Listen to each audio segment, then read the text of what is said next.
Australia अपनी प्राकृतिक सुंदरता के लिए जाना जाता है। ये धरती पर सबसे विविध और आकर्षक पारिस्थितिकी प्रणालियों में से एक का घर है। यहाँ आप चमकदार रेगिस्तान, हरे भरे जंगल, ऊंचे पहाड़ और उष्णकटिबंधीय समुद्र तट पा सकते हैं। लेकिन ऑस्ट्रेलिया की सुंदरता के साथ एक खतरा भी छिपा है।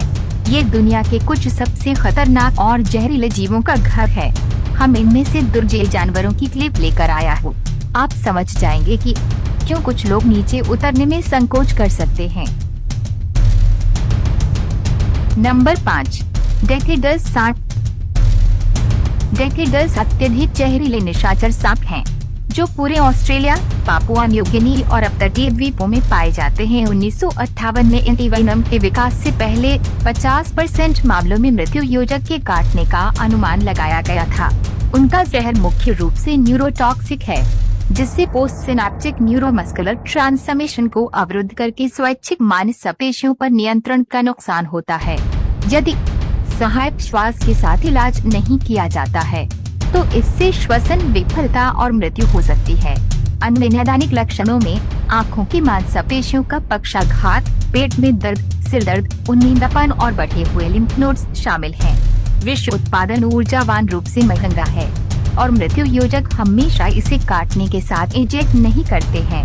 सूखे काटने, जहां पीड़ित को कोई लक्षण नहीं होता है और किसी एंटीवेनम की आवश्यकता नहीं होती है, इससे पता चलता है कि ये चेतावनी काटने वाले हैं और कथित खतरे के आधार पर जहर का इंजेक्शन जानबूझकर किया गया विकल्प है। ऑस्ट्रेलिया में अन्य विषैले सांपों के विपरीत डेकेडस बैठने और प्रतीक्षा करने वाले घात लगाने वाले हैं। भागने की उनकी अनिच्छा ने उन्हें अपना भ्रामक नाम अर्जित किया है, इस गलत धारणा के आधार पर कि वे मनुष्यों के पास नहीं सुन सकते हैं, जबकि सांपों में बाहरी कानों की कमी होती है। वे जमीनी कंपन का पता लगा सकते हैं। छलावरण वाले जीव डेकेडर की तरह अपनी सुरक्षा के लिए धमकाए जाने पर गतिहीन रहते हैं। पता लगाने से बचना शिकारियों के खिलाफ उनकी प्राथमिक रक्षा है। डेकेडर का टूटा हुआ रंग, पैटर्न और पत्तियों के नीचे दबने की आदत उन्हें पहचानना मुश्किल बना देती है, जिससे बुशवॉकर और भूमि श्रमिकों के लिए खतरा पैदा हो जाता है।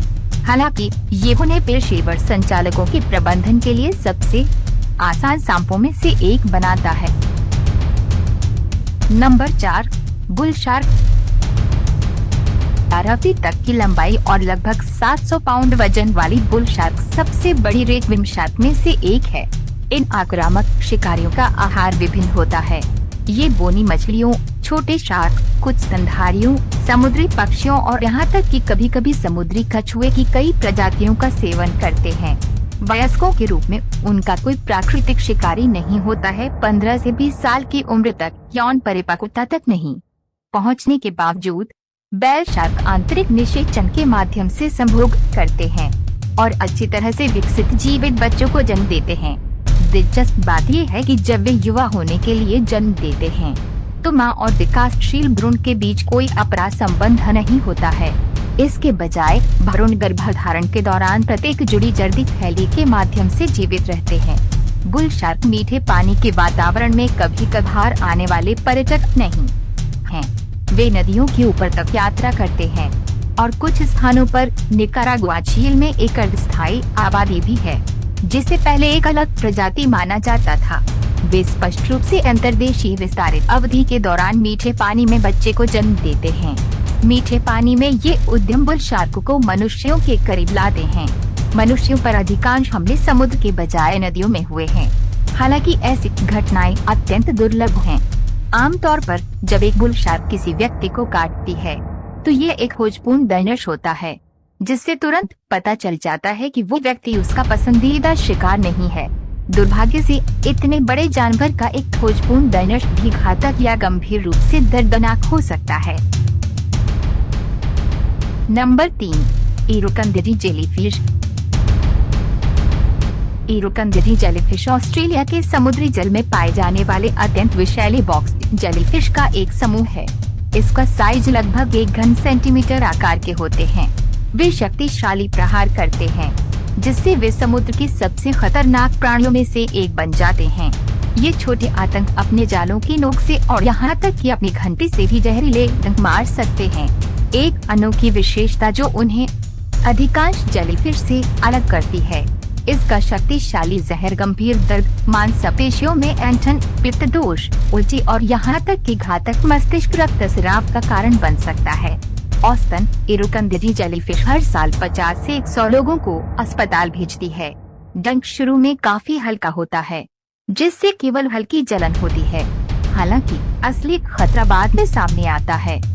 इरुकंदजी सिंड्रोम नामक एक गंभीर सिंड्रोम की शुरुआत होता है। इस सिंड्रोम में 5 मिनट से लेकर 2 घंटे तक की देरी हो सकती है। ये घंटों या हफ्तों तक भी रह सकता है। लक्षणों में असहनीय दर्द, मतली, उल्टी, सिर दर्द, उच्च रक्तचाप और हृदय गति रुकना शामिल हैं। लक्षणों को प्रबंधित करने और जटिलताओं को रोकने के लिए अक्सर अस्पताल में भर्ती होने की आवश्यकता होती है। हालांकि इसकी घंटी पर इरुकंदजी के डंक का उद्देश्य एक रहस्य बना हुआ है। वैज्ञानिकों का मानना है कि इससे उन्हें छोटी मछलियों के अपने पसंदीदा शिकार को पकड़ने में मदद मिल सकती है। ये छोटी जेलीफिश एक शक्तिशाली अनुस्मारक हैं। इसका खतरा छोटे पैकेजों में आ सकता है। नंबर 2, सिडनी फनल वेब मकड़ी। सिडनी फनल वेब मकड़ी शक्तिशाली जहर और संभावित घातक काटने के कारण कई लोग डरते हैं। ये मकड़ी एक आकर्षक प्राणी है। ये धरती में दबकर रेशम और मिट्टी का एक कीट के आकार का जाल बनाता है, जिसे अक्सर टी या वाई आकार के डिजाइन से सजाया जाता है। कॉकरोच, बीटल, मिलेपिड, घोंघे और यहाँ तक कि कभी-कभी मेंढक या छिपकली जैसे अप्रत्याशित शिकार को लुभाता है। जब शिकार जाल पर ठोकर खाता है तो मकड़ी बिजली की गति से बाहर निकलती है और अपने दुर्जे नुकीले दांतों को उनके शरीर में धंसा देती है। ये कीट के आकार के जाले बुनती है, जिनकी गहराई 20 से 60 सेंटीमीटर तक होती है। आमतौर पर आश्रय वाले स्थानों में पाए जाते हैं, जिनमें चट्टानों के नीचे, घरों के आसपास और पेड़ों की छेद शामिल हैं। कम से कम इतना तो कहा ही जा सकता है कि ऐसे जाल का सामना करने का विचार ही परेशान करने वाला है। सिडनी फनल वेब मकड़ी के नुकीले दांत वास्तव में उल्लेखनीय हैं। ये नुकीले दांत अन्य मकड़ियों की तुलना में कहीं अधिक दर्दनाक काटते हैं। ये दर्द न केवल दांतों के आकार और शक्तिशाली जहर के कारण होता है, बल्कि मकड़ी की चिपक जाने और बार बार काटने की प्रवृत्ति के कारण भी होता है, जब तक कि वे दूर न हो जाए। सिडनी फनल वेब मकड़ी दुनिया की सबसे जहरीली मकड़ियों में शुमार है, जो इसकी शक्ति और अनुकूलनशीलता का प्रमाण है। हालांकि इसकी भयावह प्रतिष्ठा इसके पहले है। ये जीव पारिस्थितिकी तंत्र का एक अनिवार्य हिस्सा बना हुआ है, जो कीटों की आबादी को नियंत्रित करने में महत्वपूर्ण भूमिका निभाता है। नंबर 1, कंगारुओं। कंगारुओं को अक्सर प्यारे जानवरों के रूप में देखा जाता है, जो समुद्र तटों पर उछल कूद करते हैं। ऑस्ट्रेलिया के अद्वितीय वन्य जीवन की प्रेरक छवियां हैं। हालांकि इन मार्सुपियल्स से जुड़े कुछ खतरे हैं, जिनके बारे में बहुत से लोग नहीं जानते होंगे। हालांकि कंगारू आमतौर पर आक्रामक नहीं होते हैं, फिर भी ऐसी परिस्थितियां होती हैं जहां वे आक्रामक हो सकते हैं जब मादा कंगारू नर के पास होती है। इस मामले में नर किसी अन्य जानवर या इंसान के प्रति चिड़चिड़ा हो सकता है, जो उसके बहुत करीब आता है। इसके अतिरिक्त कुछ कंगारू भोजन की तलाश के दौरान मनुष्यों के प्रति आक्रामक हो सकते हैं। दुर्भाग्य से कई कंगारुओं ने मानव भोजन, विशेष रूप से फ्रेंच फ्राइज जैसी छोड़ी गई वस्तुओं के प्रति आकर्षण विकसित कर लिया है। वे किसी भी व्यक्ति के प्रति शत्रुतापूर्ण हो सकते हैं, जिसे वे संभावित स्नैक मानते हैं। यही कारण है कि कंगारू आवासों के निकट पर्यटक आकर्षणों में अक्सर इन जानवरों को खिलाने के बारे में सख्त नियम और चेतावनियां होती हैं। आक्रामकता का सहारा लेने से पहले कंगारू आमतौर पर पीछे हटने के लिए चेतावनी संकेत देंगे। इनमें अपने पिछले पैरों पर खड़ा होना और अपने शक्तिशाली पंजे प्रदर्शित करना शामिल है।